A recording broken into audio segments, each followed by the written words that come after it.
오늘 임대차 3법이 시행이 되지 않습니까? 그죠?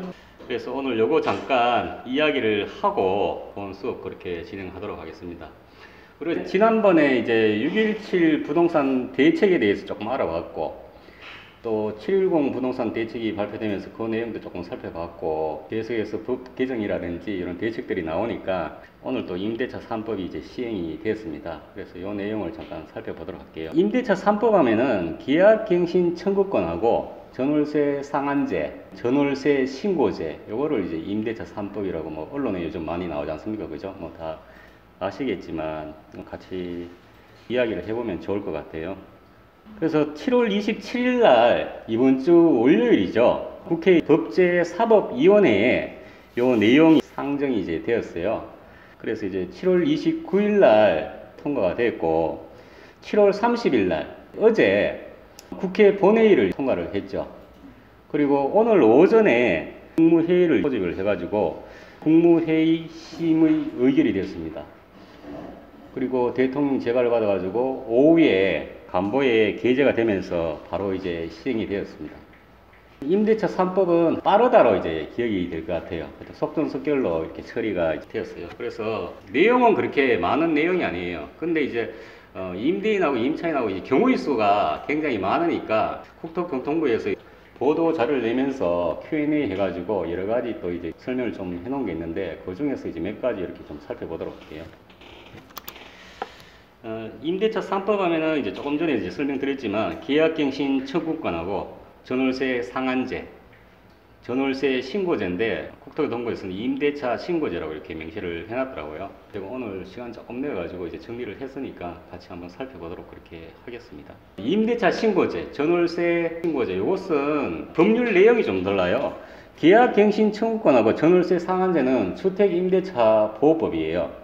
근데 전월세 신고제 이거는 부동산 거래 신고법에 따르기 때문에 오늘 이제 시행이 되는 것은 계약갱신 청구권하고 전월세 상한제만 이제 시행이 되고, 요 전월세 신고제는 내년 6월에 이렇게 시행이 될 예정이에요. 그래서 계약갱신 청구권하고 전월세 상한제를 한마디로 이렇게 요약하면 뭐냐면은, 계약갱신 청구권은 전월세를 이제 4년 보장한다 이렇게 보시면 되고, 전월세 상한제는 임대료 인상 5% 이내, 이렇게 이제 요약을 할 수 있을 것 같아요. 결국 이 내용에 대해서 조금 이제 부가적으로 더 이제 깊이 들어간다 이렇게 보시면 될 것 같은데, 계약갱신 청구권은 임차인이 임대차 기간이 끝나기 6개월 전부터 1개월 전까지 계약갱신을 요구하는 경우에 임대인은 정당한 사유 없이 거절하지 못한다. 이게 이제 법 내용이에요. 원래 20년 12월 10일 이후에 최초로 체결하거나 갱신된 계약은 6개월 전부터 2개월 전까지 기간에 이제 계약 갱신을 청구해야 된다. 여기 조금 주의할 내용이죠, 그죠? 미리 6월 9일 하면 개정이 됐었거든요. 그래서 12월 10일 이후에 이제 계약되는 것은 2개월 전에 계약 갱신을 청구해야 된다. 그리고 계약 갱신 청구권은 1회 한 번 할 수 있고, 존속 기간은 이제 2년을 본다 이렇게 보시면 될 것 같아요, 그죠? 상인법에도 계약갱신 청구권이 있죠. 상인법에는 계약갱신 청구권을 몇 해에 뭐 이렇게 그런 규정은 없어요. 존속 기간을 10년을 이제 세입자를 보호한다 이렇게 보시면 되고, 주택임대차 보호법에는 이런 내용이 없었는데 이번에 이제 개정이 된다. 한 번 더 청구해서 2년, 그래서 2+2라고 이렇게 이야기를 하는 거죠, 그죠?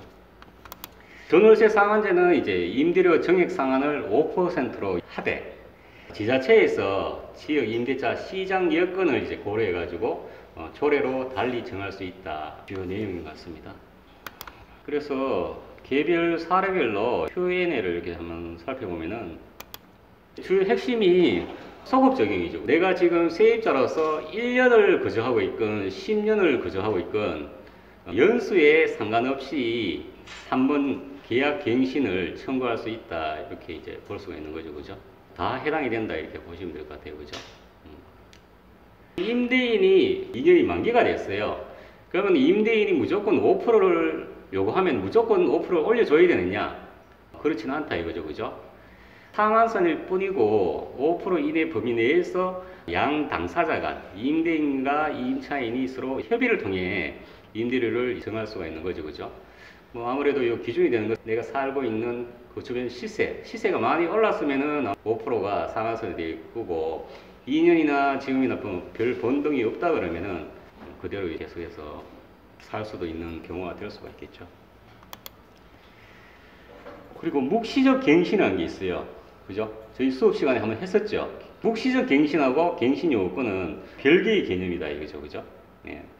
묵시적 갱신은 내가 예를 들면은 2년간 전세 계약을 했는데 1개월 이전에 임대인이나 임차인이 아무 말 하지 않으면은 자동으로 기존 계약 조건과 동일하게 갱신되는 게 여기 이제 묵시적 갱신이죠. 그죠? 예를 들어서 주인이 이제 2년 만기가 되면은 1개월 전까지 전세금을 올려달라고 이야기를 하든지 안 그러면 나가세요 이렇게 이야기를 해야 되는 거죠. 그죠? 그래서 임차인 입장에서도 1개월 전까지 전 이사 갈게요 이렇게 이야기를 하지 않으면은 자동으로 기존 계약 조건과 동일하게 갱신이 되어버리는 게 여기 묵시적 갱신이다. 그럼 내가 예를 들어서 묵시적 갱신에 가서 2년 계속해서 갱신이 됐다 그러면은 계약 갱신 청구를 할 수 없느냐? 이건 별개이기 때문에 할 수 있다. 그렇게 보시면 되고. 그리고 계약 갱신 청구권을 행사하면은 내가 2년간 전세를 살았는데 계약 갱신 청구에서 2년이 연장이 되지 않습니까? 내가 무조건 2년을 거주해야 되는 세입자 측면에서 그렇지는 않다. 그죠? 묵시적 갱신도 그렇지 않다고 이야기했지 않습니까? 그죠?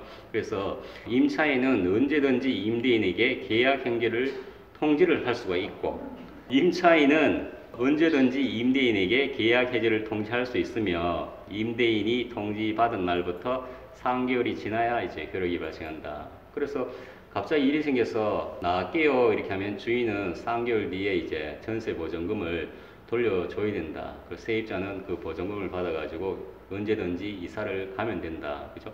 묵시적 갱신하고 조건이 동일해요. 그죠?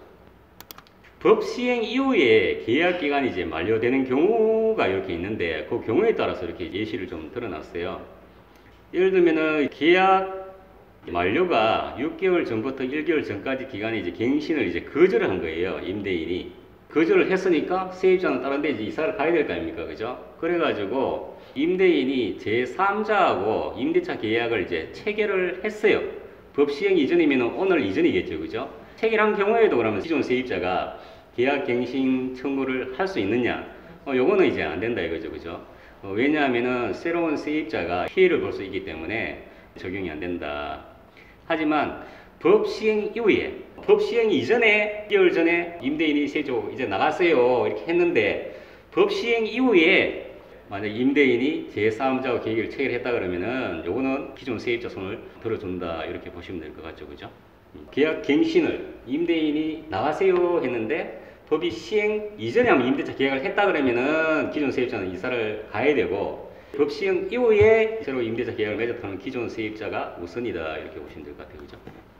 이 경우는 예를 들어 가지고 예시를 보면은 임차인과 임대인이 20년 9월까지 최초 전세 계약을 맺었는데 미리 서로 협의를 해가지고 계약 갱신을 했다 이거죠.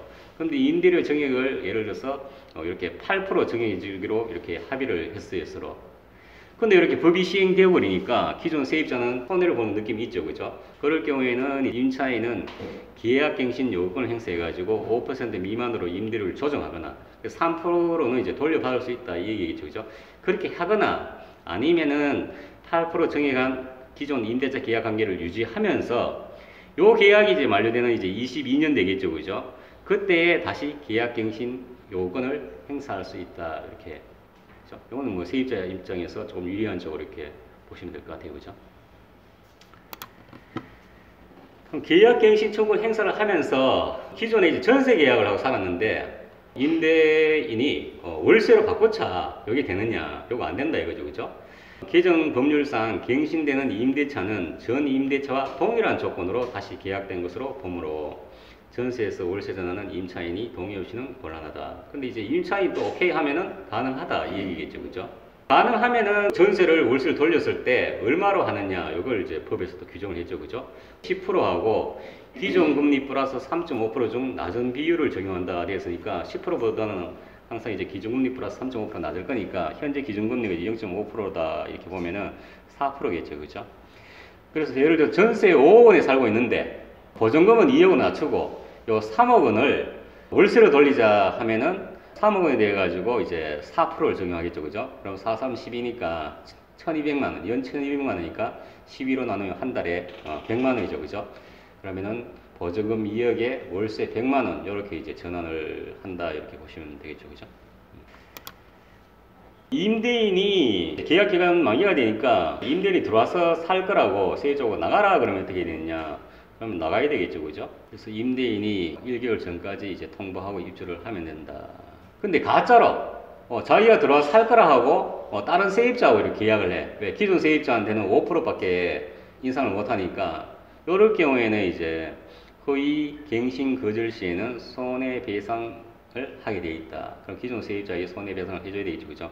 그러면 얼마를 해줘야 되느냐?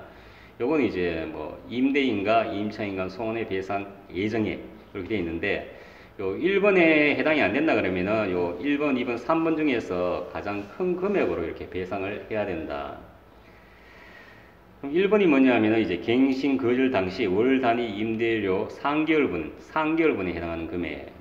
그리고 임대인이 새로운 임차인에게 임대에서 얻은 월 단위 임대료 빼기 갱신 거절 당시 기존 세입자의 월 단위 임대료겠죠, 그죠? 요거의 2년분에 해당하는 금액. 세 번째가 이제 갱신 거절로 인해 임차인이 입은 손해액. 이렇게 하면 일반적으로 2번 정도가 경우에 따라 다르겠죠. 2번 정도가 가장 큰 금액이 될 것 같죠, 그죠? 이렇게 해서 손해배상을 해야 된다. 요거는 이제 예외 규정이죠, 그죠? 임대인이 갱신을 거절할 수 있는 경우는 어떤 것들이 있는가? 뭐 여러 가지 이렇게 보면은 1호부터 해서 9호까지 이렇게 있어요. 임차인이 이제 두 개의 차임을 연체해버리면은 갱신을 거절할 수 있다.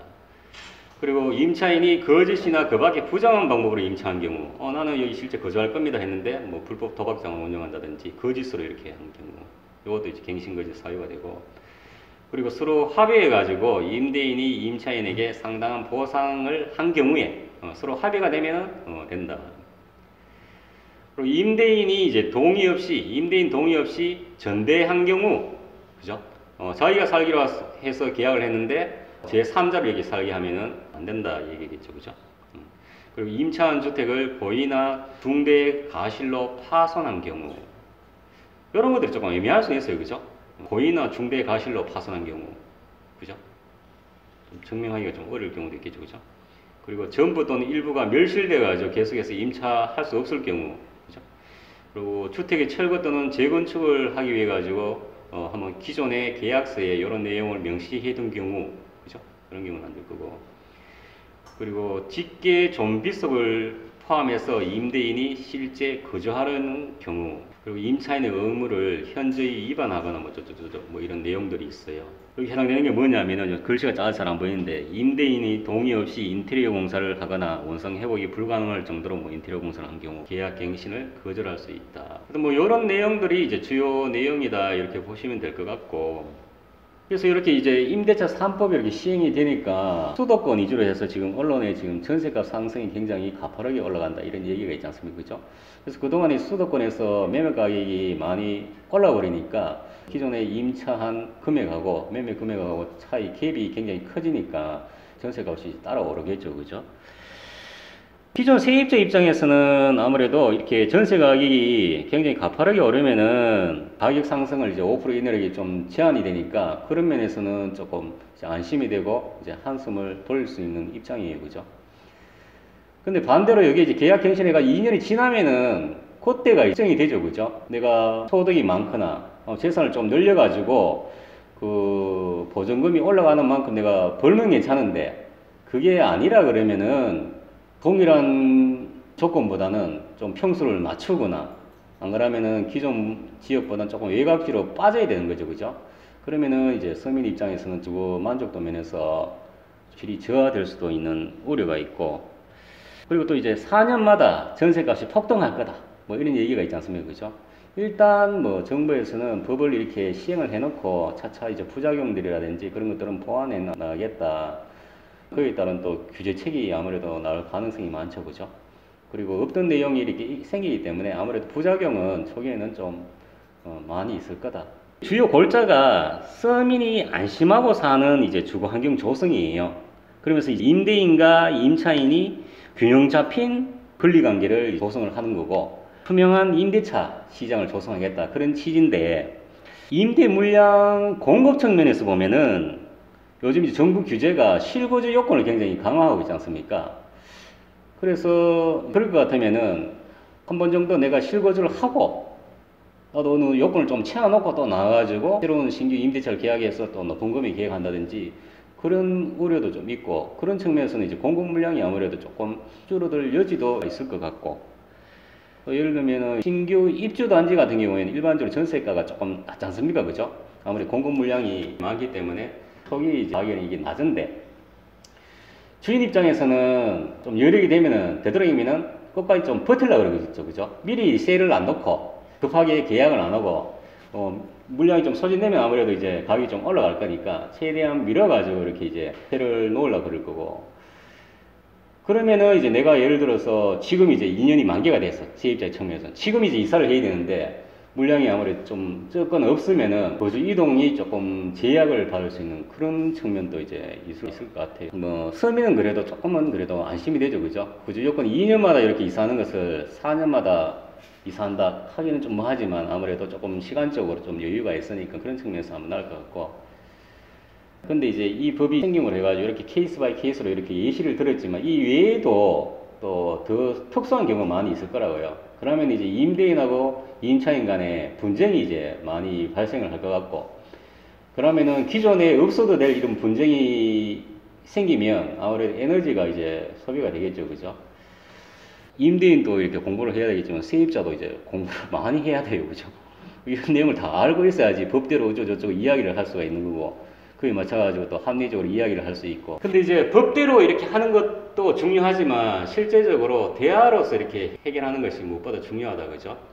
경매로 따지면은 명도 수업을 이렇게 하면 법률적인 내용도 어떤 절차를 설명드리지만, 그것보다도 더 효율적인 명도 방법은 대화로 통해 가지고 이렇게 하는 게 중요하다, 이렇게 이야기를 했듯이, 법에 딱 이렇게 해가지고 내 말이 맞니 네 말이 맞니 하는 것보다는 서로 양보를 해가지고 대화로서 해결하면 제일 좋은데, 이 돈이 걸리다 보니까 아무래도 그런 부분에서 조금 부족할 수밖에 없다. 선생님 네네. 그 전세를 땅 있잖아요. 몇 년 됐습니까? 네네네.